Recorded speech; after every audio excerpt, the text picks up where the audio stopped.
Programang ito ay rated SPG, striktong patnubay at gabay ng magulang ang kailangan. Wala na ngang pagpipilian pa si Divina kundi bumalik sa isinukan niyang pamilya. Takot na takot siya kay Tanggol at para siyang batang hinahabol ng multo.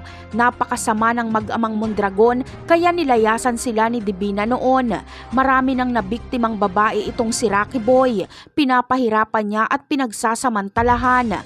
At isa nga sa kanyang magiging biktima ay ang kapatid ni Ponggay.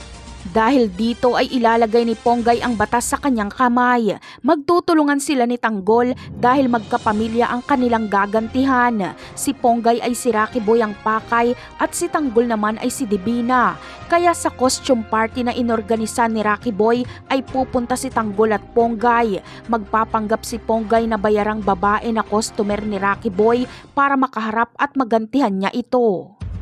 Habang si Tanggol naman ay si Divina ang hahanapin, pero makikita niya si Rocky Boy at gugulpihin niya ito.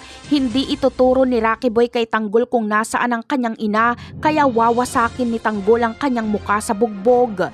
Ngunit mahuhuli kaya ni Tanggol si Divina? At ano kaya ang gagawin niya dito? May lakas ng loob kaya si Tanggol na itumba si Divina? Abangan na lang natin yan. Samantala, isang malaking pagkakamali nila Lucio dahil naging kampante sila kay Ramon. Umalis sila Lucio para pumunta sa San Dimas at ipinagkatiwala niya kay Sonia ang pagbabantay kay Ramon. Kaya makakatakas tuloy si Ramon dahil hindi uubra sa kanya si Sonia at ang kaunting mga tauhan nito. Kaya malaking problema sa pag-uwi nila Lucio dahil wala na doon si Ramon at sugatan pa si Sonia.